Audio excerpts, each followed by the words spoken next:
سڵاوتان لەبێ بەڕێزان حکوومەتی اتحادی جارێکی تر هۆشداری دایە حکوومەتی تورکیا سەبارەت بە ڕێکەوتنی وزە لەگەڵ هەرێمی کوردستان بە پێی ڕاگەیەندراوێکی نووسینگەکەی حسێن شارستانی جێگری سەرۆکوەزیرانی عێراق بۆ کاروباری وزە دوێنێ لەگەڵ باڵوێزی تورکیا لە بەغدا کۆبۆتەوە و باسی لەوە کردووە نەوت و گازی عێراق مڵکی سەرجەم عێراقیەکانە بە پێی دەستور تەنها حکوومەتی اتحادی دەسەڵاتی هێناردەکردنی نەوت و وەرگرتنی داهاتەکەی هەیە.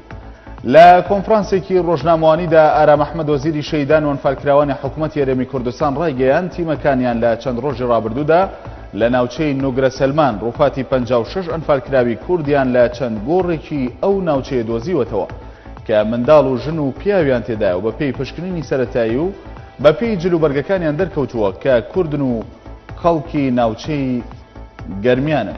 ئەندامێکی ژووری توێژینەوەی سیاسی بزوتنەوەی گۆڕان ڕایگەیان ئەوان وەک سەرۆکی پارتی سەردانی بەرزانیان کردو و دەژڵێت ئارسەلان بایز و مەلا بەختیار چەندین شکستی حیزبی حکومیان تۆمار کردووە کەچی پێشنیاز بۆ گۆڕان دەکەن. دکتۆر محەممەد علی ئەندامی ژووری توێژینەوەی سیاسی بزوتنەوەی گۆڕان لە ئەمیانی بەشداریکردنی لە هەواڵەکانی NRTدا ڕایگەیان نامەکەی ئەرسەلان بایز بۆ ڕێخەری گشتی بزوتنەوەی گۆڕان زیاتر نامەیەکی پەخشان ئامێزە و دوورە لە سیاست و تێگەیشتنی سیاسی. وەزارەتی خوێندنی باڵا و توێژینەوەی زانستی حکوومەتی هەرێم بڕیاریدا بە خەرجکردنی دەرماڵەی نازناوی زانستی بۆ مامۆستایانی زانکۆکانی هەرێمی کوردستان و لە مانگی 12 شەوە دەست دەکرێت بە خەرجکردنی ئەو دەرماڵەیە. بە پێی هەواڵێک کە ماڵپەڕی وەزارەتی خوێندنی باڵا بڵاوی کردوتەوە دکتۆر خەتاب شێخانی بەڕێوەبەری گشتی کارگێڕی و دارایی لە وەزارەتی خوێندنی باڵا و توێژینەوەی زانستی ڕایگەیان خەرجکردنی دەرماڵەی نازناوی زانستی بۆ مامۆستایانی زانکۆکانی هەرێم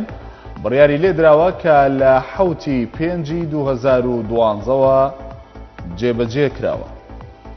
هاوسەرۆکی پارتی و ئاشتی و دیموکراسی بەدەپەر ڕایگەیان ئاکەپا بۆ ئامادەکردنی دەستورێکی نوێ بەڵێنی بە خەڵکدا بوو بەڵام نەیتوانی بەڵێنەکەی بباتە سەر. دەژڵێت سیاست و هەڵوێستەکانی ئاکەپا دیکتاتۆریەتی ئەو پارتە دەسەلمێنێت.